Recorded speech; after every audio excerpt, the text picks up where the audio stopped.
partir desta semana, os motoristas mineiros abordados em blitz que não soprarem o bafômetro, mesmo aqueles que não apresentarem indícios de terem consumido bebida alcoólica, serão penalizados com a apreensão da carteira de habilitação e multa de R$ 987.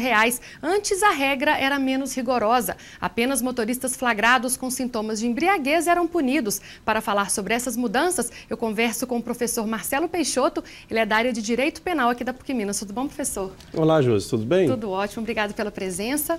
É um prazer estar aqui. Obrigada. Para a gente começar o nosso bate-papo, a nossa conversa, eu queria que você explicasse o porquê dessas mudanças. Era de uma forma e de uma hora para outra tudo mudou. Josi, a nossa lei de trânsito, que é a Lei 9.503 de 97, num primeiro momento, ela prescrevia como conduta criminosa exatamente dirigir veículo automotor em via pública sob a influência de álcool, mas gerando perigo de dano. O que isso queria dizer? Neste primeiro momento, era considerado uma conduta criminosa apenas aquele que dirigia um veículo e estava sob a influência do álcool, mas que ficava caracterizado a possibilidade dele provocar um dano, que é o que a gente chama no direito penal, era um crime de perigo, ou melhor, o dolo era de perigo concreto. Se a pessoa estivesse dirigindo sob a influência de álcool, mas estivesse conduzindo de forma normal, ou seja, não tivesse em zigue-zague, não tivesse avançado um sinal, feito uma manobra arriscada, em alta velocidade, exatamente, não era considerado uma conduta criminosa. Porém, recentemente, são 3 anos já de vigência da lei seca, passou a ser considerado duas situações distintas, que é muito importante esclarecer, para que todo mundo tenha isso bem claro. Tem a conduta criminal e a conduta administrativa. Para a conduta criminal, esse crime, que num primeiro momento, conforme eu te falei, era considerado crime de perigo concreto, passou a ser o que a gente chama no direito de perigo abstrato ou presumido, sendo mais claro. A lei passou a ser dirigir sob a influência de álcool. Desde que a concentração seja acima de 0,6 decigramas por litro de sangue, é importante dizer que esse número é considerado através do exame que é feito no sangue, ou seja, a quantidade de álcool por litro de sangue. É considerado crime, porque presume. A pessoa não precisa mais estar gerando um perigo. Está com essa concentração acima, já está sob influência. E do outro lado da moeda, a gente tem a infração administrativa. Que a infração administrativa, no Brasil, eles colocaram um patamar também bem pequeno. Considerando a dosagem de álcool por litro de sangue, é 0,3. Considerando o bafômetro, é 0,1, medido no bafômetro. Então, para ser mais claro, é importante fazer a distinção da infração administrativa da infração criminal. O que está gerando muita repercussão agora... E até polêmica, né? As pessoas comentam, estão muito com medo. Porque todo mundo sabe, existe dentro da nossa hierarquia de leis a Constituição Federal, que é a nossa lei maior, né? E a Constituição Federal preconiza como um direito do cidadão que ninguém é obrigado a produzir prova contra si mesmo, né? Contra si próprio. E diante disso, a lei, com a alteração da lei seca, ela determina que aquele que se recusa a soprar, ou melhor, a fazer uso do etilômetro, que é o conhecido bafômetro, a autoridade de trânsito está legitimada, está autorizada para impor a ele uma multa de R$ 957, a suspensão do direito de dirigir e a perda de pontos na carteira. O que é polêmico para as pessoas entenderem? Primeiro ponto, ninguém é obrigado a soprar, eu quero deixar isso bem claro, o etilômetro ou o bafômetro, mesmo agora com essa mudança. Mesmo agora com essa mudança. Ou muito menos a permitir que se retire sangue para a realização do exame. De forma alguma a pessoa é obrigada. É obrigada. A fornecer. Caso ela queira, ela está numa garantia assegurada pela Constituição, que é a lei maior que a gente tem, de não assim agir. Mas a polêmica porque a lei diz que a autoridade policial, quando ela verificar que determinado cidadão está sob a suspeita de estar sob a influência de álcool, ela pode exigir que ele faça o uso do bafômetro. E se ele se recusar? Se ele se recusar, vai ser imposto a ele uma multa, vai ser imposto a perda da carteira de motorista, para ser mais claro, a suspensão e pontos na carteira. Inclusive, ele é detido naquele momento, é levado para a delegacia? Para ser mais preciso, ele é conduzido ao Instituto Médico Legal para que ele seja realizado, já que ele não vai produzir prova, um exame clínico por um perito oficial. Esse perito vai fazer testes com ele, vai avaliar a voz, vai avaliar a postura, vai fazer um exame clínico dele, sem retirada de sangue ou qualquer tipo de outro material, mas vai analisar. Se esse perito constatar que o citado indivíduo não está alcoolizado, aí aquele indivíduo tem resguardado o direito de, através de uma ação judicial, uma ação perante a justiça, de que seja restituído daquela multa ou que aquela autuação, que no primeiro é uma autuação, não venha a se convalidar numa multa. Por quê? A suspeita que o policial no primeiro momento levantou não foi confirmada pelo perito. Porque uma suspeita é uma coisa muito subjetiva, né? Para uma autoridade policial pode ser uma coisa, para outro outra. Como que olhando, né, a pessoa tem essa noção. Porque na hora não é feito realmente um teste, como os peritos fazem. Por exemplo, verificar se ele consegue caminhar em linha reta, ou consegue até mesmo o teste, né, de fazer o 4, vamos dizer assim. Exatamente, sim. É exatamente esse o ponto, Josi, que nós, operadores do direito, construtores, questionamos. Ou seja, a autoridade foi instituída pela lei, aí fica uma crítica à legislação da forma que ela foi redigida, um poder discricionário subjetivo muito grande. Tinha que ter caracterizado um dano, que aí era de fácil constatação, que seria uma alta velocidade, um zigue-zague, cambaleando, ter avançado um sinal. Uma pessoa normal, que ela parada numa blitz, né? Como vai se constatar essa suspeita? Então, geralmente, algumas autoridades policiais tomam algum zelo, que é até pertinente. Exemplificando, antes da blitz, eles colocam cones para que a pessoa tenha que passar por eles. Como se fosse um caminho para chegar até o policial. Mas qual que é o objetivo ali? Já é verificar, verificar, né? Se ele vai esbarrar, se ele vai saber conduzir o veículo entre os cones. Porque caso ele consiga conduzir, demonstra que não há uma suspeita, ainda que preliminar. Caso ele não consiga, é o que o policial precisa para afirmar que há uma suspeita, porque ele esbarrou num cone, ou seja, seria aquilo que a gente voltou lá atrás da lei antiga. O perigo concreto, ele é mais plausível do que presumir, do que ser uma coisa abstrata, né, da forma que é agora. E para você, como uma opinião assim, particular e pessoal, você acha que com essa mudança a coisa está mais rígida? É um abuso ou não?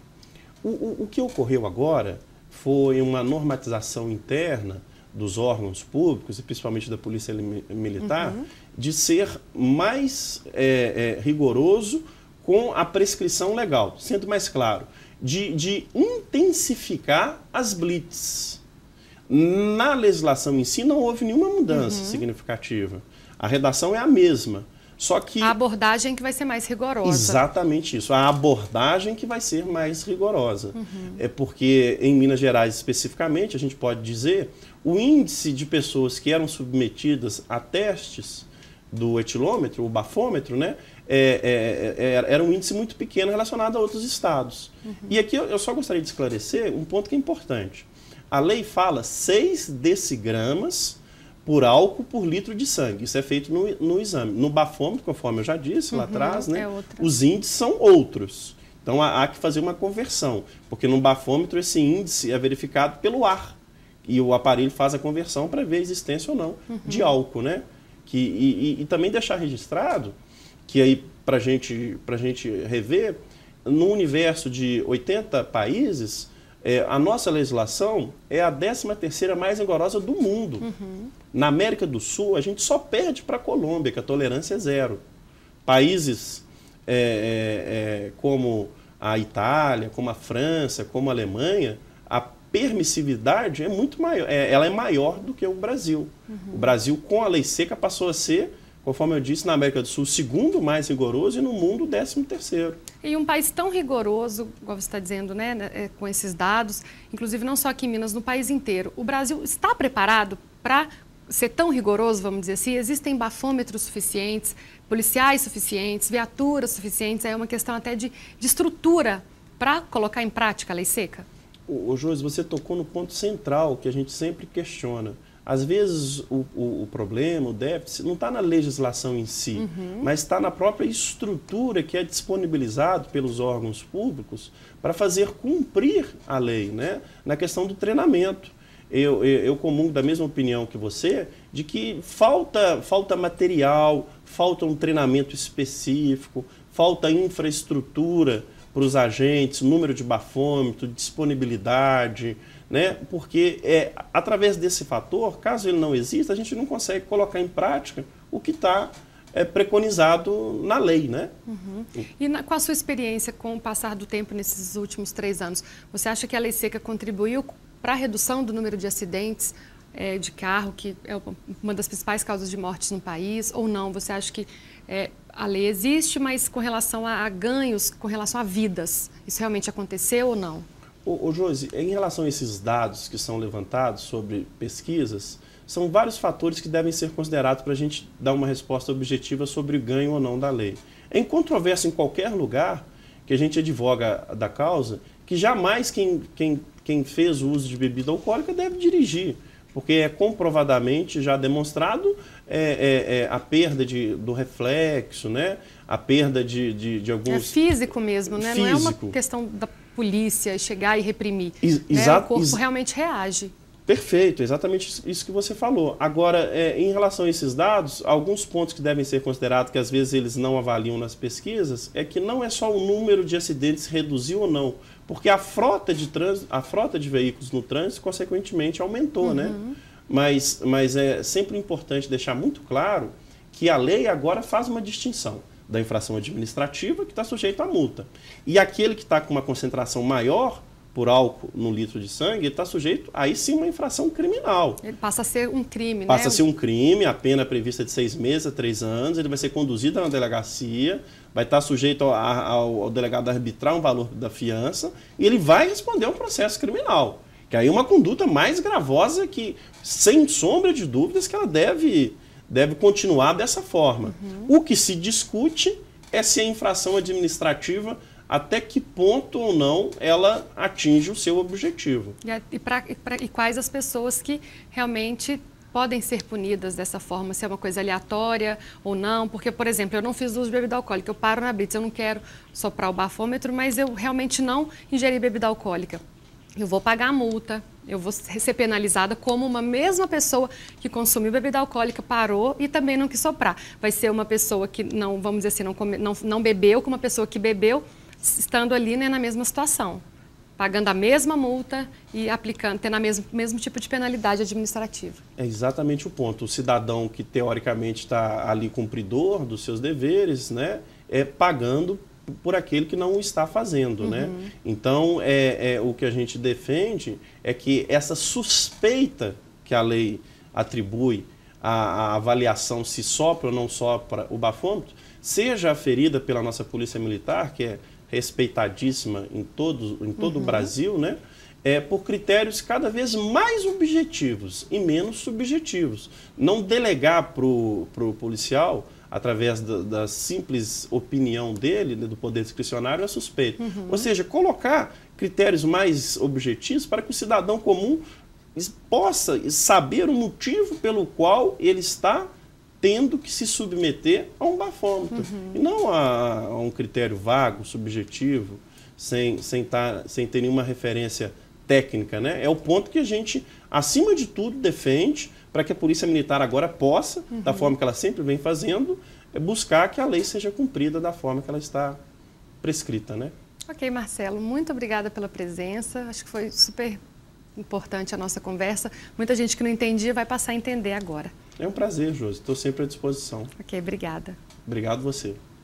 No próximo bloco, você vai conhecer as Mulheres Vitoriosas. O nome escolhido para o grupo não podia ser melhor e você vai entender por quê No quadro de Malicuia, o estudante que desbravou a América do Sul. Tem também a reabertura do Cine Palladium, que se transformou em casa de cultura, e o festival I Love Jazz, que invade praças de Belo Horizonte. Voltamos já!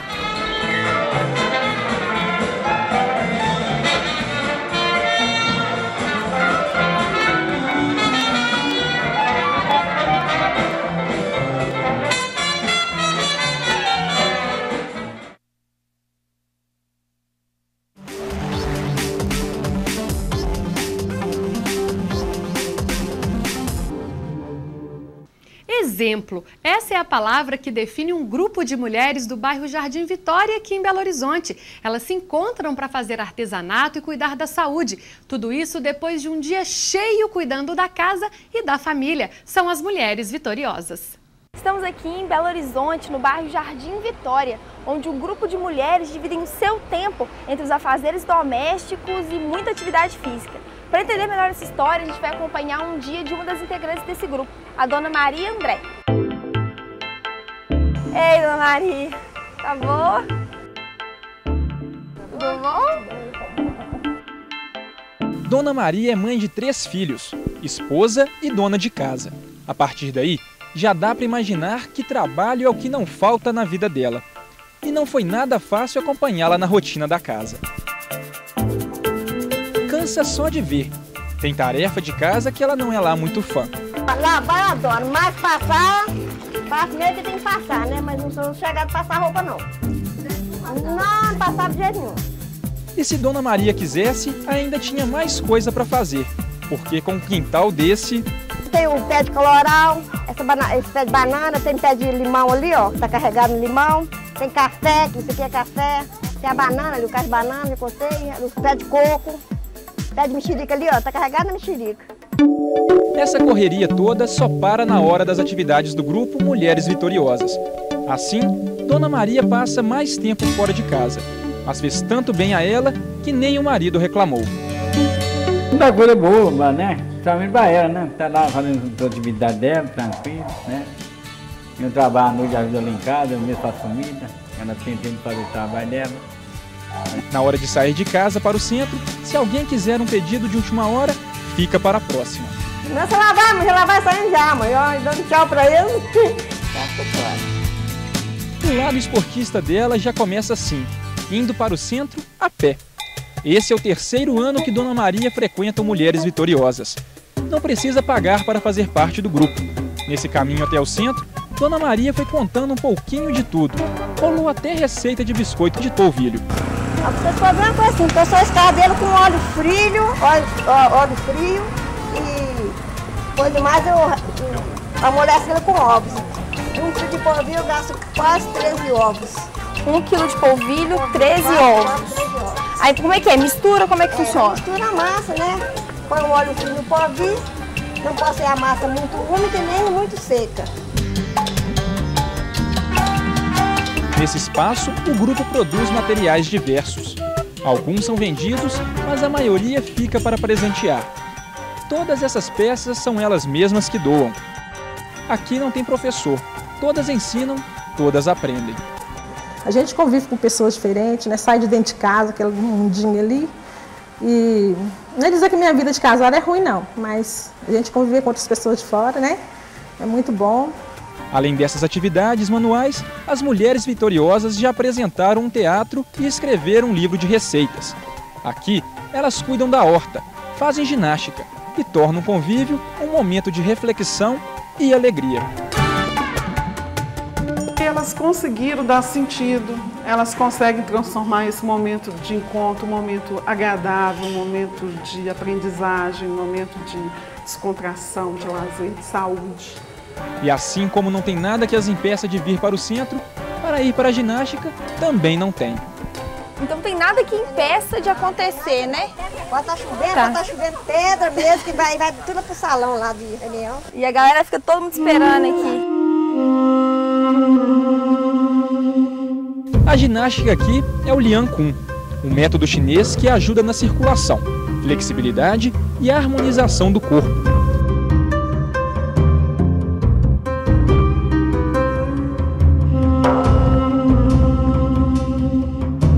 ela é, acima de tudo, Eu sou uma mulher vitoriosa.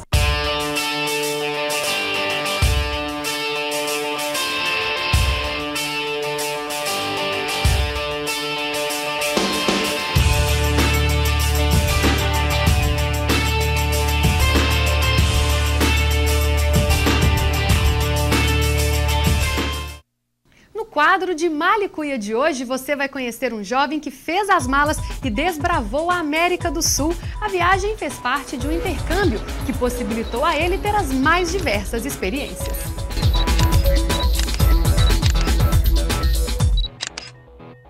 Meu nome é Richard Fust, eu sou formado pela PUC em jornalismo, comunicação social integrada e atualmente eu sou repórter da CBN e fiz intercâmbio para o Chile. O Chile é um país assim, um dos mais desenvolvidos da América Latina, né? Até mesmo um desenvolvimento de qualidade de vida igual aos Estados Unidos, Canadá. Mas até hoje o Chile luta por questões que aqui no Brasil nós já temos há muito tempo. E questões assim também da ditadura chilena, que é mais recente que a ditadura brasileira, eles ainda têm bastante características dessa época de ditadura, como por exemplo, às 10 da noite é difícil você encontrar muitas pessoas na rua numa cidade de 6 milhões de habitantes, que na época tinha um toque de recolher, né, às 10 da noite, Pinochet ordenava que todos saíssem e voltassem para as casas. Então até hoje ainda tem um pouco disso, né, afinal de contas são 20 anos, né, de fim de ditadura apenas, e você vê pessoas, tem bares, mas em guetos, em lugares assim, não como Rio de Janeiro e São Paulo, que são cidades da mesma proporção.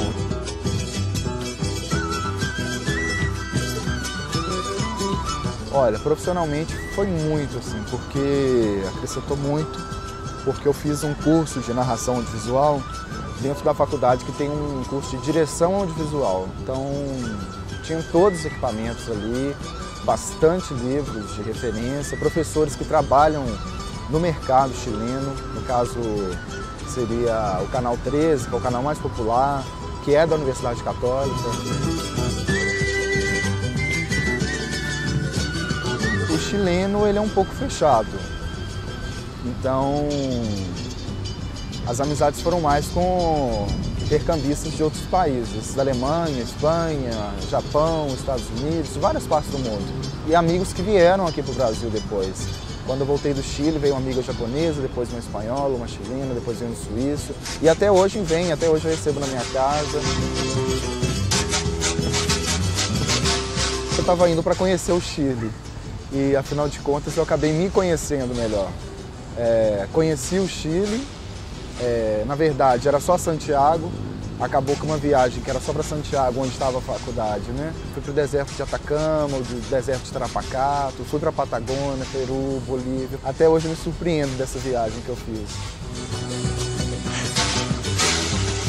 Foi realmente de Malicuia, como o programa, como o nome do quadro. Porque eu fui com a mochila, com a roupa, com muita roupa de frio. E fui acreditando, fui na sorte, graças a Deus eu só encontrei pessoas bacanas. Fui de carona para o deserto de Atacama, fui mudando os lugares. Aí quando o motorista me deixava em algum lugar, eu dormia, tinha dinheiro para pousada, essas coisas. Fui encontrando também pessoas durante esse caminho. Foi assim, uma segunda viagem dentro do intercâmbio, né?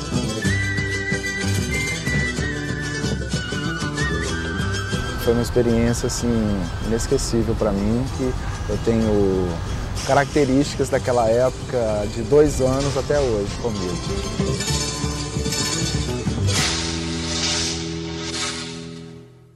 Depois de 12 anos fechado, o Cine Palladium reabriu as portas. Agora a casa é um centro cultural com espaço para as mais variadas manifestações artísticas.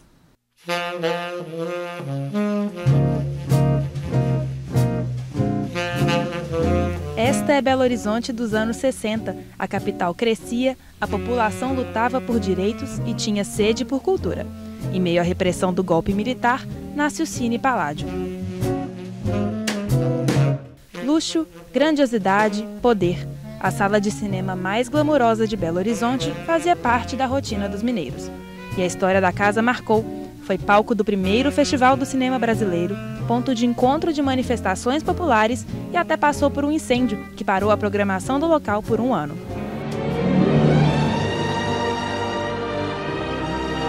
Em 1999, o Cine Palladium fechou as portas.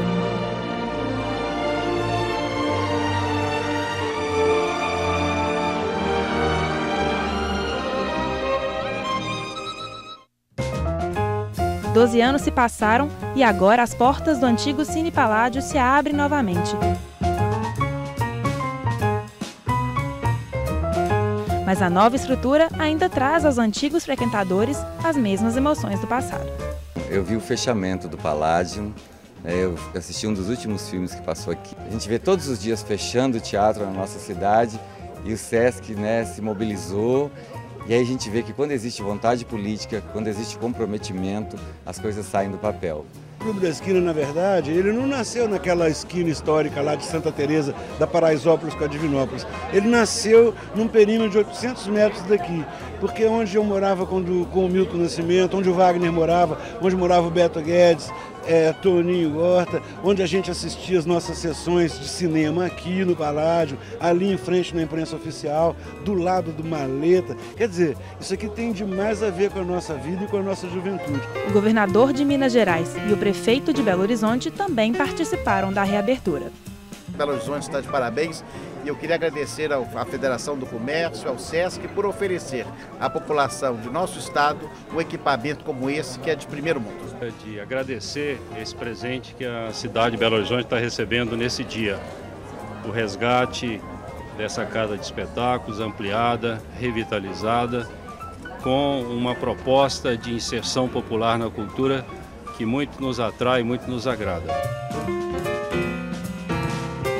O novo Palladium traz mais que a sala de cinema. Agora, o grande teatro tem capacidade para 1.300 pessoas, um café, acervo artístico-literário, loja de artesanato, galeria de arte, sala para cursos e espaços multiuso.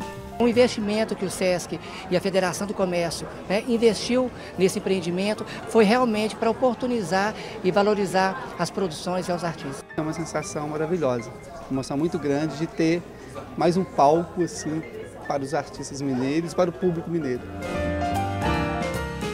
Para os amantes de filmes e artes cênicas, a Casa de Cultura tem o teatro de bolso e cinema, com capacidade para 82 pessoas.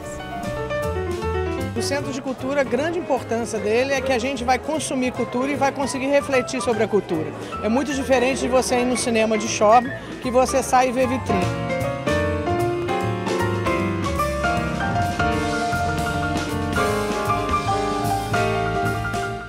Até o dia 14 de agosto, Belo Horizonte recebe o Festival Internacional I Love Jazz. As apresentações acontecem na Praça do Papa e na Praça da Liberdade. Todos os shows com artistas nacionais e estrangeiros são gratuitos. A ideia é popularizar o estilo musical. O festival está em cartaz também no Rio de Janeiro, Brasília e em Recife. A programação completa você confere no site que está aqui na tela. E o Revista termina agora. Fique com imagens do I Love Jazz. A gente se vê no próximo programa.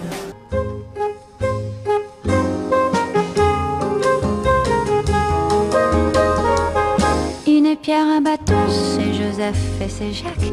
Un sapin qui attaque, une entaille au talon. Un pas, une pierre, chemin qui chemine, un reste de racine, c'est un peu solitaire. Un point, une bosse, une tache, un goût, un geste, une aiguille, une guêpe, un coup. L'hiver qui s'efface, fin d'une saison, c'est la neige qui fond, ce sont les eaux de Mars, la promesse de vie, le mystère profond, ce sont les eaux de Mars, dans ton cœur tu te fonds. Un pas, une pierre, chemin qui chemine, un reste de racine, c'est un peu solitaire, c'est l'hiver qui s'efface, la fin d'une saison, c'est la neige qui fond, ce sont les eaux de Mars, la promesse de vie, le mystère profond, ce sont les eaux de Mars.